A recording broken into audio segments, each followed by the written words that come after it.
اچھا یہاں پر متا آیا ہے اور وہاں بھی تھا متا فتح، تو اس کا انالیسز صحیح صاحب کیسے کریں گے ہم؟ فتح تو ہو گیا آپ کا فعل مجہول، اور ہوا جو ضمیر ہے وہ اس کا نائب فاعل ہو گیا، اور متا نہیں متا وغیرہ جو ہیں یہ اس میں استفہام ہے نا، اور اس میں استفہام میں سے ہر اس میں استفہام مبتدا نہیں بنتا. نارملی تو یہ دو آ رہے ہیں اس حوالے سے، آپ کو یاد ہوگا میں نے تفصیل سے اس کو بتایا تھا. ایک رائے تو یہ ہے کہ اسماء استفہام جو ہیں یہ مبتدا بن سکتے ہیں. ٹھیک ہے، جب میں نے کہا جی ما ھذا تو کہتے ہیں جی ما مبتدا اور ھذا اس کی خبر.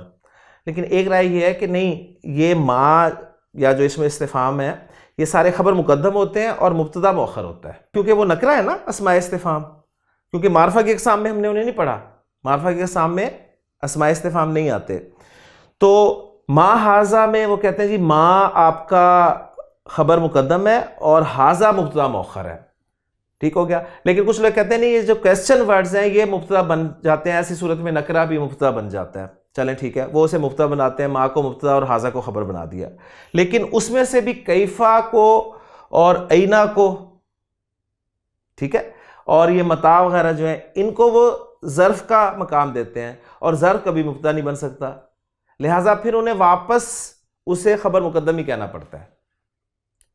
تو اس میں سمپل یا زیادہ واضح بات یہ ہے کہ آپ یہ کہیں کہ جی یہ اسماء استفہام جو ہے خبر مقدم بن کے آتے ہیں، اور آگے ان کے جو ہے وہ مبتدا مؤخر ہوگا.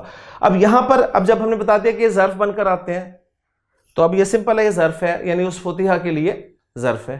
ظرف مقدم ہو گیا، مفعول فی کہہ لیں اسے، فعل آ جاتا ہے تو مفعول فی کے طور پہ لیا جاتا ہے. تو متا فتحہ فعل مجہول اپنے نائب فاعل اور ظرف مقدم سے یا مفعول فی مقدم سے مل کر جملہ فعلیہ بن گیا.